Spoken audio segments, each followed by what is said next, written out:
दोस्तों, करोड़ों लोगों की श्रद्धा का केंद्र भगवान श्री राम का मंदिर बन रहा है। लगभग 3 साल के अथक पुरुषार्थ से जिस मंदिर को तैयार किया जा रहा है, लगभग 300 करोड़ रुपए जिसके अंदर खर्च हो चुके हैं और 3000 करोड़ रुपए बैंक खाते में अभी शेष है जो खर्च होने बाकी हैं। लोगों की अप्रतिम श्रद्धा का परिणाम है कि इसके ऊपर वर्तमान में दुनिया में सबसे अधिक पैसे खर्च होने वाला ये मंदिर बन रहा है। परंतु इसकी सार्थकता यदि न हो तो कोई अर्थ नहीं है।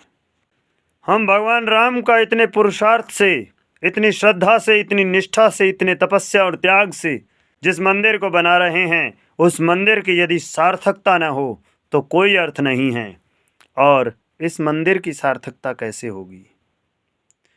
हम मंदिर बना रहे हैं, लेकिन जब तक हम श्री राम का निर्माण नहीं कर देते तब तक इस मंदिर का कोई अर्थ नहीं, क्योंकि मंदिर अनेक बार बना है और मंदिर अनेक बार टूटा भी है। यदि राम का निर्माण करेंगे तो रावण समाप्त हो सकता है, लेकिन यदि राम का निर्माण नहीं हुआ तो मंदिर बनाने से क्या होगा? मंदिर बनना चाहिए और मंदिर की रक्षा होनी चाहिए, किंतु श्री राम का निर्माण नहीं होता तो इसका कोई अर्थ नहीं है। श्री राम का निर्माण कैसे होगा? भगवान श्री राम का निर्माण हुआ था गुरुकुलों में, तो गुरुकुल होने चाहिए, परंतु गुरुकुलीय शिक्षा व्यवस्था पर कोई ध्यान नहीं है। एक बात और है, कुछ लोग कहते हैं जी गुरुकुल है, अयोध्या में गुरुकुल है। जो गुरुकुल हैं वहाँ पर केवल ब्राह्मण जाति के लोग ही पढ़ते हैं। मैं ये कहना चाहता हूँ कि समस्या जब अपनों में हो और हम बाहर विधर्मियों को जितना मर्जी अपमानित करते रहें, उनके बारे में जो मर्जी कहते रहें, पहले स्वयं की समस्या निपटानी चाहिए। और अपनों की बाधा ये है कि ब्राह्मण केवल जाति के लोग पढ़ते हैं। मैं ये पूछना चाहता हूँ, क्या ब्राह्मण एक जाति है अथवा एक वर्ण है? ब्राह्मण एक जाति है अथवा एक वर्ण है? आप दुनिया में किसी भी काल में यह सिद्ध नहीं कर पाएंगे कि रामायण, महाभारत, मनुस्मृति, भगवत गीता और वेदों के अनुसार ब्राह्मण एक जाति है। ब्राह्मण एक वर्ण है। भगवान कृष्ण ने स्वयं कहा है, चातुर्वर्ण्यम मया श्रेष्ठम गुण कर्म विभाग सह। 4 वर्णों की रचना मैंने गुण, कर्म और स्वभाव के अनुसार की है, कहीं जाति का वर्णन नहीं है। और इसलिए उन गुरुकुलों में भी भगवान राम का निर्माण नहीं हो सकता। क्यों?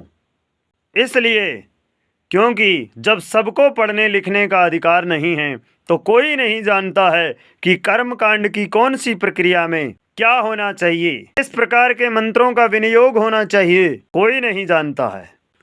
फिर जो जाति से ब्राह्मण पढ़ते हैं वे केवल दक्षिणा के लोभ में ही कर्म कांड करवाते हैं। और मैं ये पूछना चाहता हूँ कि जब व्यक्ति लोभी हो जाता है तो रामादिवत वर्तितव्यम कैसे होगा? क्योंकि आप इतिहास जानिए, इतिहास का पता कीजिए। हमारे शास्त्रों में ये लिखा हुआ है कि यदि विवाह होता है तो विवाह संस्कार के मंत्र जो हैं, वर के मंत्र वर बोले और वधू के मंत्र वधू बोले।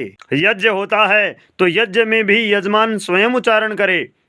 यजमान से कोई गलती होती है तो उसको ब्रह्मा शुद्ध करे, उसको ठीक करे, ब्रह्मा उसका निर्देशन करे। तो अत्यंत दुर्भाग्य है कि जब सबको पढ़ने का अधिकार नहीं है, जो कि था, तो फिर कोई नहीं जानता है कि कौन सा कर्मकांड, कौन सी क्रिया और कौन सा मंत्र कहाँ किस प्रकार से बोला जाएगा। यदि गुरुकुल होता है और उसके अंदर सबके लिए समान अधिकार होता है, क्योंकि ब्राह्मण एक वर्ण है और वर्ण शब्द व्रीय वर्णे धातु से निष्पन्न होता है, और जिसका अर्थ है चुनना, चुनाव करना हर व्यक्ति को कि मैं ब्राह्मण बनूं, मैं क्षत्रिय बनूं, मैं वैश्य बनूं अथवा मैं शूद्र बनूं। क्योंकि जातिवाद इस दुनिया में अंग्रेजों के आने के बाद ही अधिक फैला है। पूर्व काल में कोई जातिवाद नहीं था।